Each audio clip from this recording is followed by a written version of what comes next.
We've had a pretty good season this year, but there are also plenty of failures. I've definitely messed up, and if you're watching this video as we round out the end of the 2025 gardening season, Jacques and I wanted to share with you some of our biggest fails so you know you're not alone. You know what? I really love tomatoes. So much in fact that I grew over 25 varieties this year.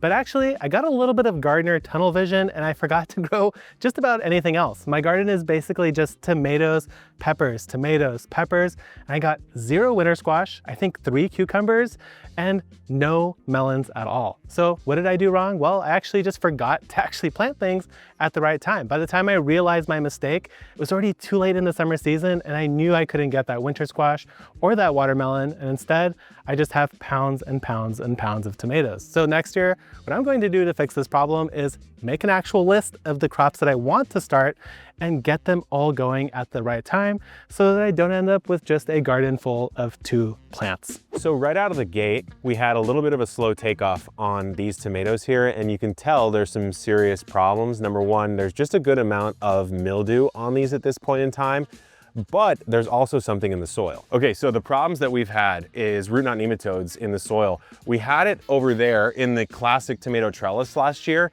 It honestly looks like it's made its way around most of the garden this year, which is extremely unfortunate. So these were all having a problem early on. We're like, what exactly is going on? Because we were watering it, we felt enough. I think early on, maybe not quite enough. Then we switched to watering it a little bit more. And then we started having these problems. And then Paul pulled up some roots and wouldn't you know, root knot nematode. So this is one of the only storage tomatoes that has actually produced. And these are modest, but I'm actually stoked on them. So we'll be harvesting these sometime this week because all of this is going to come out. But the thing that we learned is that you can actually combat root knot nematodes with beneficial nematodes. You need to do a drench pretty early on. We didn't quite do it here in time, and that is why we think that this one really got affected while the other sauce tomatoes seem to have been mostly untouched. This was a weirdly muggy year, I guess you could say, in the garden, especially in the summer. It's been this kind of odd overcast, but slightly high humidity, which is almost perfect for these types of fungal diseases. So sometimes it just be like that. This video is brought to you by a long-term partner here at Epic Gardening, Storyblocks, a stock media subscription service that we use to fill in the gaps of what we can't quite capture here at the homestead. For example, we've been dealing with root knot nematodes in the garden, an underground pest that are effectively microscopic. So I can't really film them here, but on Storyblocks, I can download unlimited photos and videos of them to showcase to you guys for one monthly or yearly fee. It has been so helpful to round out the educational videos that we do here with footage that's fully licensed from real artists, and we can download an unlimited amount of. I absolutely love it, recommend it, and you can grab 2 free months with an annual subscription at our link, which is storyblocks.com/epicgardening. That's storyblocks.com/Epic Gardening. And now let's get back to the video. As I mentioned earlier, I did grow a lot of peppers and some of it was successful, but I made a very critical mistake, and it's a mistake I actually shared with some of you guys at home, and that is that I recommended planting all my peppers really close together. In theory, it should lead to shade, leading to less pepper sun scald, also better pollination, but in practice, with my gloomy summer this year, it ended up giving me tons of disease. A lot of my peppers got this kind of bacterial spot, they got all these yellow and dark brown spots all over their leaves, and they sort of suffered until basically just now. But the real kicker to this whole thing is that the whole purpose of planting together was to reduce sun scald. And what do I have? Absolutely tons of sun scald. So next year, I'm going to actually respect plant spacing. I say this every year, but next year it's gonna be different because I'm saying it right now. And also, instead of just crowding my plants to provide the shade, I think I'm going to invest in a little bit of shade cloth. We're here in the front yard, my friends. Had some success with the sweet potatoes. Our first big sweet potato harvest was last year. We got some honkers. You guys remember there was a gopher that tried to take a sweet potato out of the 8x4 Epic raised bed over here that we caught in the act. We decided to harvest it early, and Jacques and I birthed our first child because the sweet potato was so darn big. So this is not a failure, but you can see some failures around the rest of the garden. And I say failure kind of loosely because we're still getting a yield off of these plants. But again, we got powdery mildew like crazy on these tomatoes, but we're still hanging low with some juicy tomato fruits. So still happy about this. but just it could have produced for a little bit longer if it wasn't overtaken by the disease. The zinnias and cosmos, for some reason, also get hit pretty hard by powdery.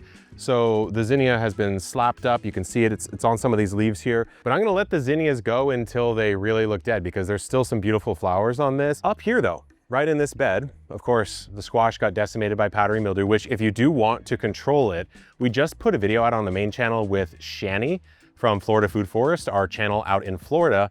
And weirdly enough, one of the best things that you can do is actually water the top of your plants because you're going to knock all the spores off. So you have to make sure you do it in the right conditions, but it's a counterintuitive tip that can actually work really well. But this is the mashed potato squash. It's a new entrant for our 2025 season for botanical. I was really excited to grow this.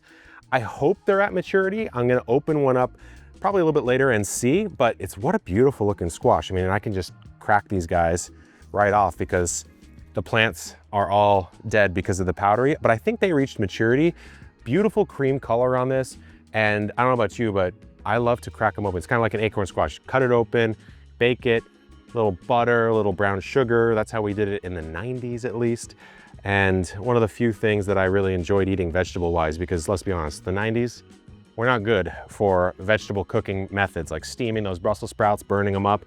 These guys should be tasty. As gardeners, we all go to battle with pests, and sometimes we win, sometimes we lose, but everyone has at least one loss on their belt.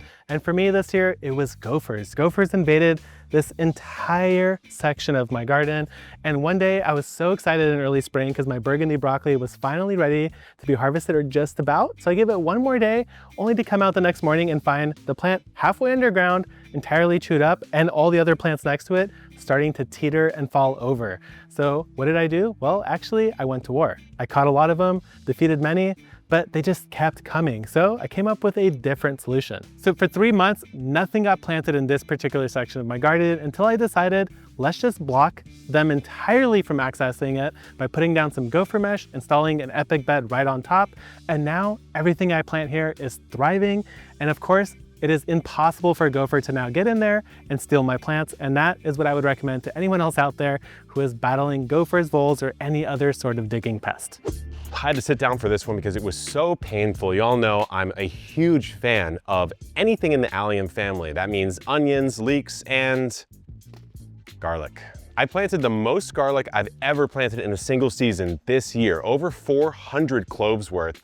And although this isn't all I got, I have to say it was an underwhelming yield. Probably about 25% of the cloves produced viable bulbs. So what went wrong? What happened to them? Well, last season I made a classic mistake of continuing to water my garlic up until the point of harvest, when you should really be cutting that watering back about a month before. So I adjusted this season, as you do, and I still had a poor yield. Well, why?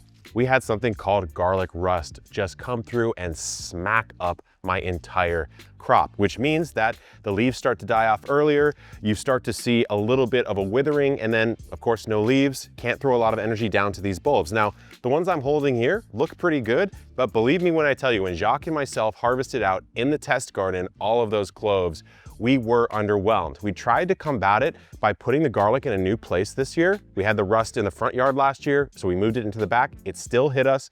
We tried to do a couple organic sprays. It still came through. So sometimes you really can't avoid things, but you do have to be aware that the more you grow in a space, the more adapted the pests and diseases will become to that area. So as we've grown in this space over the last 5 years now, we see some diseases are getting a little bit harder to manage. So clearly we have plenty of failures, but we'd love to hear about yours as well. Put them down in the comments. Maybe we will react to them in the future. And if you want to see Jacques or I's day in the life here at the homestead or over at Jacques' garden, you can check out our side channels, Epic Homesteading and Jacques in the Garden. We'll see you on the next one. Good luck in the garden and keep on growing.